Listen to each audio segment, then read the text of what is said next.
Guys, अगर मैं आपसे कहूँ कि आप ये जो मेरा यूट्यूब चैनल या फिर जो मेरे वीडियो देख रहे हो, वो अगर मैं किसी भी टू जी नेटवर्क के ऊपर देखने के लिए कहूँ तो क्या आप उसे एक्सेप्ट करोगे? मेरे हिसाब से आप में से जितने भी लोग हैं वो सब ना ही बोलेंगे, क्योंकि क्यों कौन आज टू जी नेटवर्क यूज़ करना चाहता है।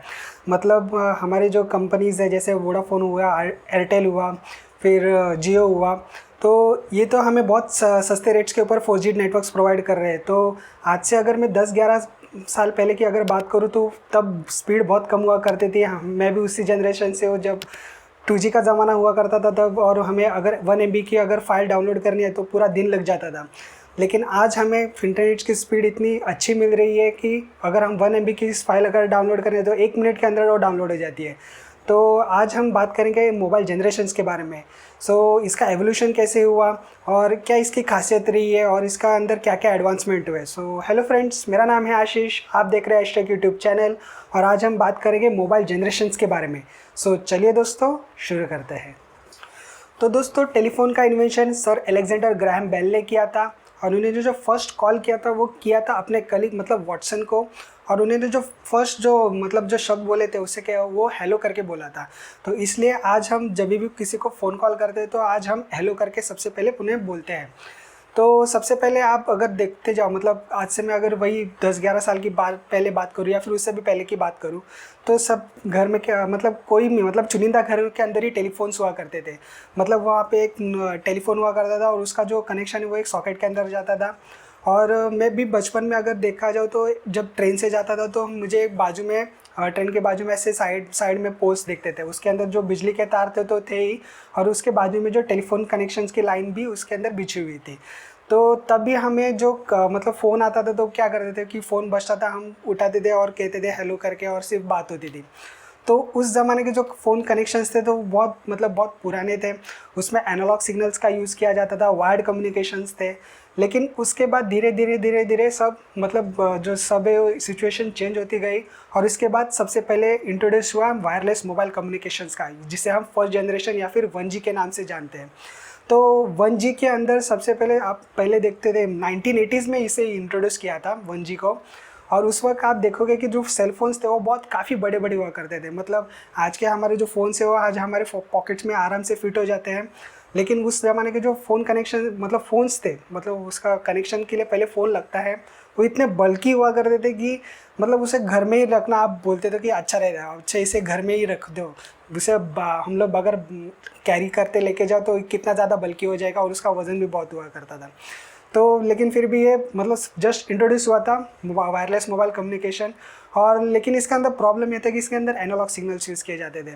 अभी हालांकि मैं आपको डिफरेंस नहीं बताते जाऊँगा कि बाबा एनालॉग सिग्नल क्या रहता है, डिजिटल सिग्नल क्या रहता है। आप यूट्यूब पे कोई भी चैनल पे जाके वो सर्च करके आप देख सकते हो उसके बारे में। तो सबसे पहले जो फर्स्ट जनरेशन में था उसका ये खासियत थी कि उसके अंदर हम कॉल कर सकते थे और फिर भी ये मतलब एनालॉग सिग्नल्स के थ्रू होता था। हाँ, लेकिन इसके अंदर एक प्रॉब्लम रहती थी कि इसे टेम्पर भी किया जा सकता, जो मतलब जो कॉल है उसे हम लोग सुन सकते थे, किसी और का कॉल रिकॉर्डिंग्स भी हम सुन सकते थे। उसके बाद एडवांसमेंट हुआ, फिर आया सेकेंड जनरेशन। सेकेंड जनरेशन का इंट्रोडक्शन हुआ था अर्ली 1999s में। और तभी क्या हुआ कि सेकेंड जनरेशन का जस्ट इंट्रोडक्शन हुआ और उसके अंदर थोड़ा और एडवांसमेंट किया फर्स्ट जनरेशन में। और इसके अंदर हम सबसे पहली टाइम हम एसएमएस भेज सकते थे, जिसे कहते हैं शॉर्ट मैसेज सर्विसेज। फिर इसमें एमएमएस भेज सकते थे, मल्टीमीडिया मैसेजेस, फिर पिक्चर मैसेजेस हम सेंड कर सकते थे। और ये जो 2G नेटवर्क था वो सबसे पहले जीएसएम टेक्नोलॉजी के ऊपर बेस्ड हुआ करता था। मतलब इसे global system for mobile communication services के लिए हम बोल सकते हैं। और उसके अलावा इसके अलग भी एक CDMA सर्विसेज भी आती थी, जिसे हम कहते हैं कोड डिवीज़न मल्टीपल एक्सेस करके हम बोलते हैं। और मैं इसके बारे में बताता हूँ आपको कि जब मैं मतलब बचपन में मैं जब फ़ोन यूज़ किया करता था, 2G नेटवर्क्स थे और हमें बोला जाता कि GSM/CDMA ऐसे फ़ोन्स आते हैं। तो जो GSM फ़ोन्स थे उसके अंदर आप कोई भी नेटवर्क का सिम डालोगे तो उसके अंदर वो नेटवर्क वो सपोर्ट हो जाता था और आप किसी भी नेटवर्क को और कॉल कर सकते थे। लेकिन जो CDMA फ़ोन्स थे उसके अंदर वही नेटवर्क का मतलब सिग्नल आता था जिसका वो फ़ोन बना हुआ है। मतलब अगर आप वोडाफ़ोन का सर्विसेज अगर यूज़ कर रहे हो और उसके अंदर सिम है वोडाफ़ोन का है तो उसका आपको जो फ़ोन है वो भी वोडाफ़ोन का ही रहेगा। उसके अंदर आप वोडाफ़ोन के फ़ोन में अगर किसी और नेटवर्क प्रोवाइडर का अगर सिम यूज़ करने जाओ तो उसके अंदर वो नहीं चलता था। तो इसे कहते थे हम लोग CDMA फ़ोन्स, जिसे कोड डिवीज़न मल्टीपल एक्सेस भी कहा जाता था। फिर उसके बाद थोड़ा और एडवांसमेंट हुआ, मतलब इसमें सिर्फ हम लोग तो 2G नेटवर्क में तो हम लोग सिर्फ SMS, MMS और पिक्चर मैसेजेस सेंड कर सकते थे, लेकिन मोबाइल सर्विसेज का क्या? तो मोबाइल सर्विसेज, जो मोबाइल डेटा सर्विसेज थे, वो हमें 2.5G मतलब 2.5G जनरेशन वाले फ़ोन से उसके अंदर हमें इंट्रोड्यूस किया गया, जिसे हम GPRS सर्विसेज भी कहते हैं, जिसे हम नॉर्मल अपने जो भाषा में उसे जनरल पैकेट रेडियो सर्विस करके बोलते हैं। और ये मतलब फर्स्ट इंटरनेट कनेक्शन जब आया था मार्केट के अंदर, और ये सर्विसेज मैंने भी यूज़ की है और मतलब साइट एक्सेस किया। सबसे पहले मैंने जो साइट एक्सेस की थी वो है webtrick.com। उसके अंदर बहुत सारे मैं मतलब गेम्स का मैं बहुत क्रेज़ था तभी, और गेम्स मैंने डाउनलोड करिए थे बहुत सारे उसके अंदर से। तो हालांकि इसकी जो स्पीड थी वो भी बहुत कम थी, मतलब कुछ 64 किलोबाइट्स के आसपास ही थी इसकी स्पीड। उसके बाद और ज़्यादा नेटवर्क में एनहांसमेंट हुआ, और उसके बाद आया 2.75G, जिसे आज हम एज नेटवर्क के नाम से भी जानते हैं। तो एज नेटवर्क का फुल फॉर्म होता है enhanced data rates for GSM evolution. हाल और इसकी स्पीड 120 kbps तक बढ़ा दी गई। और इसके अंदर क्या हुआ कि मतलब मैं जब फ़ोन यूज़ करता था तो पहले मुझे G करके आता था, और G जब मैं यूज़ करता था इंटरनेट तो उसके अंदर G आता था और उसके ऊपर वो सर्कल करके आता था। फिर उसके बाद जब कुछ दिनों बाद मैंने जब देखा तो मेरे जो नेटवर्क है उसके अंदर थोड़ा और एडवांसमेंट हुआ, और वहाँ पर E करके आया और उसके ऊपर भी सर्कल आता था। मतलब ये जो E था वो 2.75G वाला जो कनेक्शन है वो यूज़ हो रहा था, और इसकी वजह से मेरा जो डेटा है वो थोड़ा और फास्ट हो गया, जिससे मुझे 128 kbps तक की नॉर्मली मैक्सिमम स्पीड मिलती है। अब बात करते हैं थर्ड जनरेशन यानी 3G सर्विसेज की। 3G सर्विसेज का इंट्रोडक्शन दुनिया में 2002 में ही हो गया था, और इसकी maximum speed around 144 kbps to around 2 Mbps तक ही रहती थी। लेकिन इंडिया में इसका जो 3G टेक्नोलॉजी का इंट्रोडक्शन बहुत लेट हुआ। मुझे याद है जब मैं कॉलेज में था तब मतलब 3G सर्विसेज का एडवर्टाइजमेंट्स करते थे ये बहुत बड़े बड़े कंपनी जैसे वोडाफोन, आइडिया, एयरटेल, ये सब बहुत ज़्यादा मार्केट के अंदर एडवर्टाइजमेंट इतना किया करते थे कि लोग बहुत ज़्यादा मतलब क्रेज़ी हो गए थे इस सर्विसेज के पीछे। इस बात करूँ अगर मैं इसके एडवांटेजेस की, तो इसके अंदर आप वॉइस कॉल्स तो कर सकते थे ही। फिर उसके बाद जो मोबाइल इंटरनेट की जो स्पीड है वो बढ़ा दी गई, और सबसे जो की हाईलाइट थी 3G की उसके अंदर थी वीडियो कॉल्स। आप किसी से भी वीडियो कॉल के ऊपर बात कर सकते हो। मतलब जब 2G का ज़माना था तब नॉर्मली लोग सिर्फ इंटरनेट यूज़ किया करते थे, बहुत कम स्पीड होती थी। लेकिन जब 3G आया, इंटरनेट की स्पीड तो बढ़ी ही, लेकिन वहाँ से जब आप किसी से बात मतलब करने जाओगे फेस टू फेस, वो भी पॉसिबल होता था।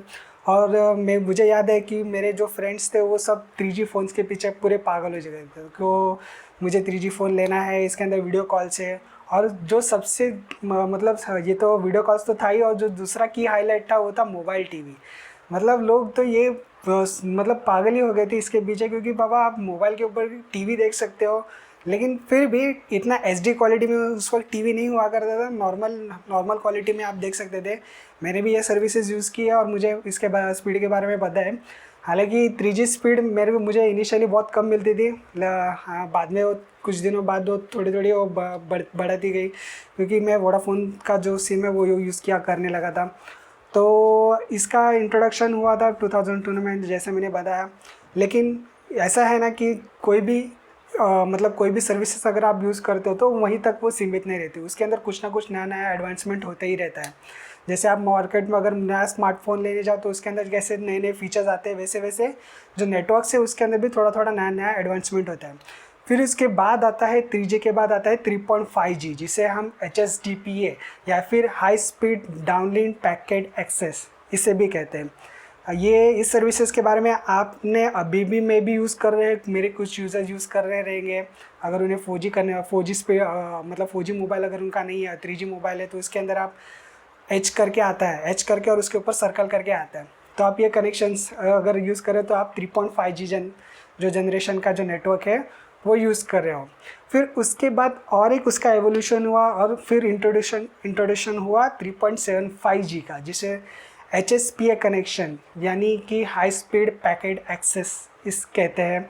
और इसकी स्पीड काफ़ी ज़्यादा बढ़ गई, और इससे मतलब 4G का पहले वाला कनेक्शन भी बोल सकते हो आप। मतलब इसका मैं अगर प्रैक्टिकली बताने जाऊँ तो H+ जब भी आप देखोगे मोबाइल इंटरनेट एक्सेस करते हो तो H+ और उसके ऊपर अगर सर्कल आता है तो आप 3.75G का जो नेटवर्क है वो यूज़ कर रहे हो। तो और इसकी भी स्पीड काफ़ी अच्छी थी। और मैंने भी ये कनेक्शंस, जितने भी मैं कनेक्शंस बता रहा हूँ 1G को छोड़ के, वो सब कनेक्शंस मैंने यहाँ यूज़ किए हैं। फिर इसके बाद अभी बात करते हैं 4G के बारे में, जो अभी लेटेस्टली आप जो यूज़ कर रहे हो अपने मोबाइल में। आप मैं तो बोलता हूँ 95% लोग तो मेरे जो है वो 4G फ़ोन्स के ऊपर ही मेरा जो चैनल है वो देख रहे हैं। तो 4G का जब इंट्रोडक्शन हुआ तो और ज़्यादा पब्लिक के मतलब क्रेज़ पूरा क्रिएट हुआ मार्केट के अंदर कि बाबा बहुत ज़्यादा हाई स्पीड इंटरनेट आने वाला है। फिर इसके अंदर जो मतलब आप वॉइस करते हो वो LTE के ऊपर होगा। LTE का फुल फॉर्म होता है लॉन्ग टर्म एवोल्यूशन। और वॉइस ओवर LTE ये कंसेप्ट इंट्रोड्यूस की गई सबसे पहले 4G के अंदर।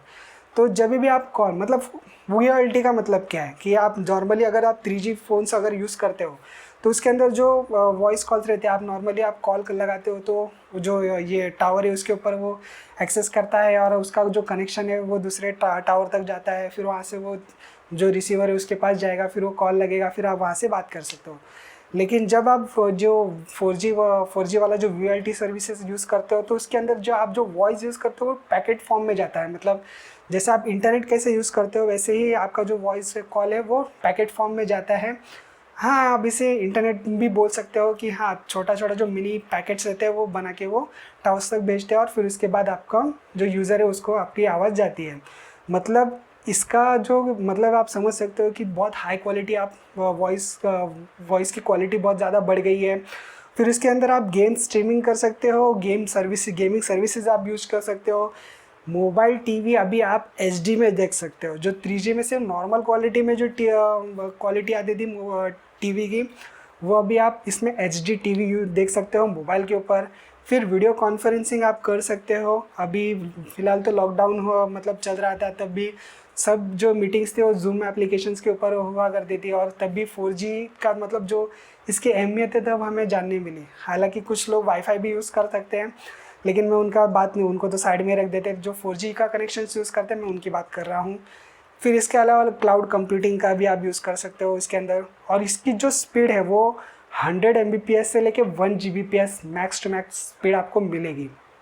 हालांकि जो 4G सर्विसेज है मैं भी अभी यूज़ कर रहा हूँ जियो का, इतनी ज़्यादा स्पीड नहीं देता वो। अराउंड मेरी जो स्पीड है वो मैं प्रैक्टिकली बोल देता हूँ 120 Kbps टू मैक्स। मैंने 1 Mbps की जो स्पीड है मेरे मोबाइल में देखी है। तो ठीक है, मतलब इंडिया में ऐसे ही होता है हमेशा। अभी आप अगर देखने जाओ, अभी 4G हम लोग यूज़ कर रहे हैं, मतलब जियो ने तो कहा है कि हमारे जो नेटवर्क टावर्स है 5G रेडी है। फिर उसके बाद मतलब कब 5G का इंट्रोडक्शन हमारे इंडिया में होगा वो हमें पता नहीं, क्योंकि अभी तक 4G का जो स्पेक्ट्रम है वही गवर्नमेंट बेच रही है। तो 5G के स्पेक्ट्रम्स कब बेचेगी? तो मतलब मैं अभी बोलने जाऊँ कि अभी इंडिया और ऑस्ट्रेलिया का जो टेस्ट सीरीज़ हुआ था उसके अंदर आपने अगर एडवर्टाइजमेंट देखी रहेगा तो नीचे वोडाफोन 5G करके आया। मतलब बाहर के नेशंस में 5G का भी इंट्रोडक्शन हो चुका है, लोग वहाँ पे 5G यूज़ कर रहे हैं, लेकिन आज हम भी यहाँ पे 4G के जो स्पीड है उसके लिए मर रहे हैं। तो इंडिया का ऐसी हालत है, मतलब जो जितने भी टेक्नोलॉजी है सब लेट इंट्रोड्यूस होती है। ठीक है, इसका कोई मतलब 4G भी ठीक है। अभी इसका भी हम लोग बात करते हैं कि 5G के बारे में। तो 5G अभी फ़िलहाल हमें हमारे जो नेशन है इंडिया में उसके अंदर इसके ऊपर काम चल रहा है। फ़िलहाल जियो ने पहले ही कहा है कि हमारे जो नेटवर्क टावर्स है 5G रेडी है। जो हमारा जो 5G नेटवर्क है वो NGMN टेक्नोलॉजी के ऊपर बेस्ड है, जिसे हम नेक्स्ट जनरेशन मोबाइल नेटवर्क्स के नाम से जानते हैं। इसमें क्या होगा मैं आपको बता देता हूँ कि अभी समझो आप अगर 4G सर्विसेज यूज़ कर रहे हो या फिर 3G सर्विसेज यूज़ कर रहे हो, तो जब भी हम कोई किसी को कॉल लगाते हो फिर वो नेटवर्क टावर के पास जाता है। नेटवर्क टावर का एक पर्टिकुलर रेंज रहता है, उस नेटवर्क रेंज के बाहर अगर उसका को देखा जाए तो उसमें कॉल नहीं लगेगा। लेकिन अगर मैं बात कर जाऊँ 5G नेटवर्क की, तो आप उसका जो कवरेज रहेगा वो अच्छा रहेगा। मतलब 4G नेटवर्क से और फिर 3G नेटवर्क से कम ही रहेगा, लेकिन उसके अंदर जो भी वो कर रहा रहेगा इतना ज़्यादा एडवांस रहेगा, बहुत ज़्यादा हाई क्वालिटी रहेगा, लेकिन उसका जो नेट मतलब कवरेज एरिया वो थोड़ा कम रहेगा। इससे वजह से आप क्या करेंगे, बहुत ज़्यादा मल्टीपल और टावर्स लगाने पड़ेंगे ताकि जो जितने भी टावर्स एक दूसरे के साथ कम्युनिकेट कर सके और आपका जो क्वालिटी है वो दे सके जो डेटा और वॉइस कॉल की है। तो इसके अंदर मैं बता दूं आपको, इम्प्रूव्ड जो कवरेज है वो भी ठीक ठाक है, मतलब और ठीक ठाक भी नहीं, मैं बहुत ज़्यादा मस्त, बहुत ज़्यादा एडवांस कवरेज है। सिर्फ उसका क्या, जो उसका एरिया है वो लिमिट हो गया है। फिर उसके बाद सिग्नल की जो एफिशिएंसी है और ज़्यादा बढ़ गई है। तो ये भी देखते हैं, अभी जब 5G नेटवर्क इंडिया में इंट्रोड्यूस होगा तब हम देखते हैं कि इसका सर्विसेज कैसे रहेंगे। और अभी मैं बात करूँ 6G की, तो 6G का तो अभी हम लोग के मतलब जो इंडिया है उसके अंदर कोई बात नहीं कर रहा। लेकिन मैंने कुछ दिनों पहले मतलब सुना था, 2 महीने चाइना ने 6G का एक कोई टेस्टिंग सैटेलाइट लॉन्च किया है। तो मैं इस बारे में बात कर सकता हूँ कि बाबा चाइना हमसे बहुत 2 कदम आगे है। हम यहाँ पे 4G का स्पेक्ट्रम अभी तक बेच नहीं पाए ठीक से, तो 6G के ऊपर काम कर रहे हैं। सो इससे आप अंदाज़ा लगा सकते हो कि इंडिया की कई मायने में पिछड़ा हुआ है। लेकिन फिर भी ठीक है, मैं बोलता हूँ कि अगर हमें 4G जो दे रहे हो ढंग का दो, मतलब अगर आप 4G नेटवर्क दे रहे हो तो उसका जो मैक्सिमम स्पीड है वो देने का आप ट्राई कर सकते हो। लेकिन अभी क्या करेंगे, जो हमारा इंडिया है वो इंडिया है, फिर भी हमारा देश महान है। तो अगर आपको वीडियो अच्छा लगा तो इसे लाइक कीजिए, और अगर आपको वीडियो अच्छा नहीं लगा तो डिसलाइक कीजिए। और अगर आप इस चैनल पर नए हो तो इसे सब्सक्राइब कीजिए और उस बेल आइकन को भी दबाइए ताकि आपको हमारी हर फ्यूचर वीडियो की नोटिफिकेशंस मिले। तो मोबाइल जनरेशन्स के बारे में आपको वीडियो के बारे में कुछ राय रहेगी तो मुझे नीचे कमेंट बॉक्स में बताइए। अगर आपके इसके मतलब जो 2G नेटवर्क्स या फिर आपने 3G नेटवर्क्स का भी अगर यूज़ किया रहेगा और आपका जो कुछ भी एक्सपीरियंस है वो मुझे नीचे कमेंट बॉक्स में बताइए। मुझे भी अच्छा लगेगा आपके एक्सपीरियंसेस सुनकर। सो मैं हूँ आपका दोस्त आशीष और आप देख रहे थे एसटेक यूट्यूब चैनल। मैं मिलता हूँ आपसे अगले वीडियो में। Thank you and good bye.